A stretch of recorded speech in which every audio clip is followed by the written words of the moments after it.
Hi Taurus, kumusta po kayong lahat? Okay, so yan Taurus, maraming salamat po sa walang sawang pagsubaybay sa ating pong mga reading, and kung ikaw ay bago pa lang sa ating channel, mag-subscribe na po kayo, then i-click mo na rin yung ating notification bell para lagi kang updated sa ating mga bagong upload. Okay, so Taurus, by the way, gusto lang kitang batiin ng happy birthday. Ayan.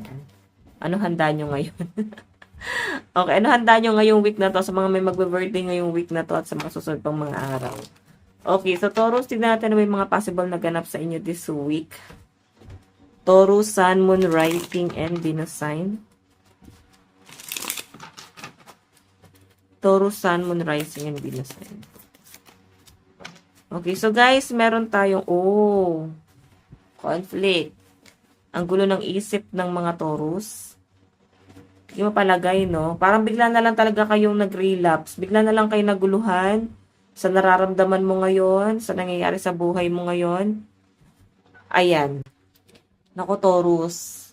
Sobrang balisa ka, sobrang kinakabahan, parang may gulong nangyayari. So, ingat na lang kayo, guys, ha. May nakikita kasi ako dito pwedeng isang bagay, tao, or sitwasyon na pwede nyong iwasan ngayong week na to. Kasi dahil may naging conflict or nagkaroon, guys, ng nagkaroon ng lamat sa connection yung dalawa. Parang okay naman kayo, close na close kayo na tong taong to. Or kung sa sitwasyon to or sa trabaho, pwedeng gustong-gusto mo naman yung ginagawa mo hanggang sa parang bigla ka na lang bang inalat. Hanggang sa parang bigla ka na lang bang nawalan ba ng gana. Okay? Yung pinapakita sa akin dito, guys, parang tinabangan ka dito sa taong to. Tignan mo yung energy mo sa bottom of the deck, Ten of Swords. So, pag sinabi kasi Taurus, Ten of Swords, gusto mo pa yung bagay na yun pero wala ka ng choice kundi talikuran. Okay? Pwedeng dahil nga masyado ng komplikado or masyado na siya, guys, nakakagulo sa sistema mo kung bakit kailangan mo ng bitawan or let go tong bagay na to. So, nandun ka na sa point na yon, okay? So, by the way, tignan pa natin.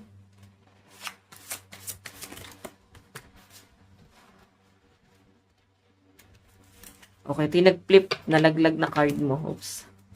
Page of Pentacles. So, ito naman kasi, guys, alam mo, pinag-isipan mo pa talaga to eh.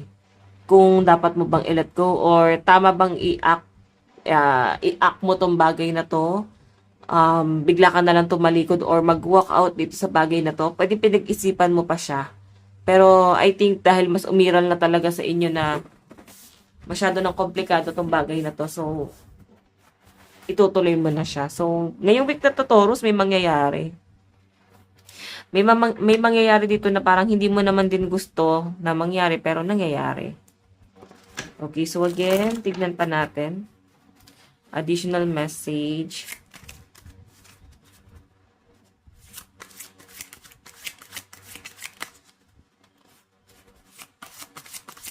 Taurus, Sun, Moon, Rising, and Venus sign.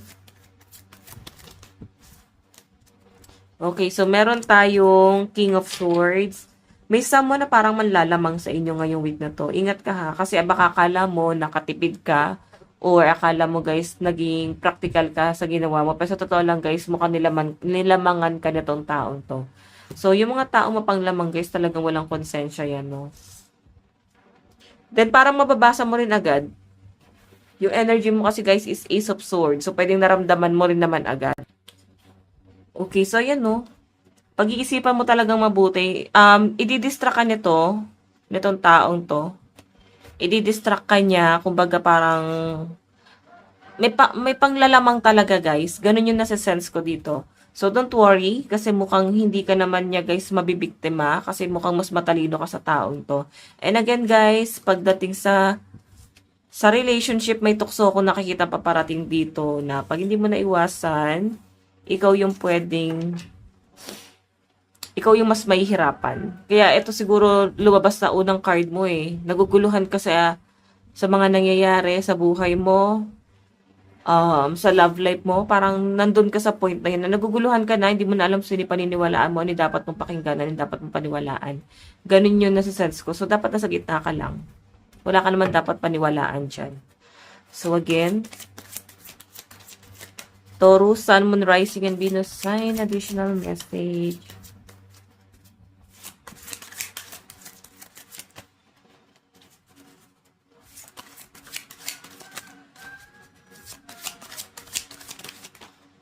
Oops. Okay, dalawa yung nag-flip. Meron tayong The High Priestess. The High Priestess. So, ito naman guys, si The High Priestess is someone na or something na parang minamanifest, no? Or meron kang inoobserbahan. Parang nagiging palaisipan sa inyo tong bagay na to. Nakikita kita dito na parang nag-overthink ka dito kasi sobrang ina-analyze mo yung mga bagay-bagay. Okay, normal naman sa mga earth sign, di ba? Ang mga sobrang nag-a-analyze. Na parang pag hindi umakma sa gusto nila mangyari, guys, talagang nag-overthink yan sila.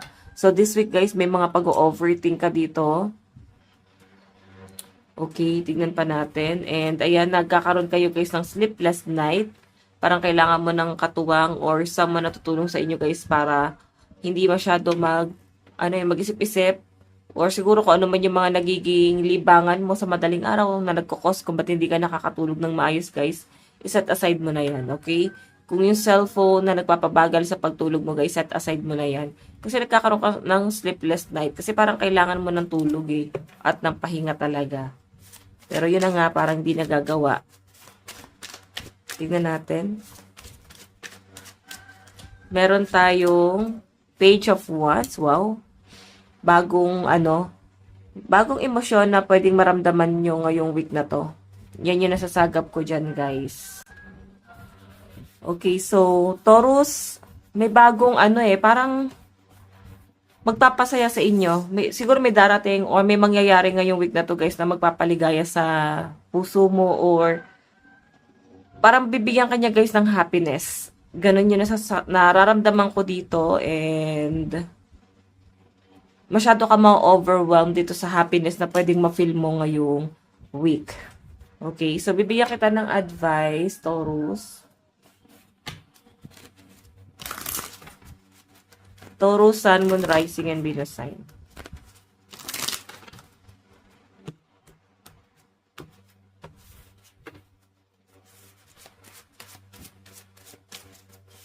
Okay, Taurus. Advice para po kay Taurus. Attune to the divine. Relax. Okay, so parang pinagre-relax ka muna ngayon. Ikalma mo yung isip mo. Meron kayong pinaghahandaan na para paparating na habang dumarating yung, habang lumilipas yung araw, guys, kinakabahan ka. Okay? So, habang lumilipas yung araw, parang gusto mo nang pahintuin yung oras kasi hindi ka pa ready. So, pwedeng wala kang magiging choice pala kung ano man yung paparating sa inyo, guys. Okay? So, by the way, Taurus, ito lang po yung inyong reading. Maraming salamat po. God bless and love you all. Bye-bye.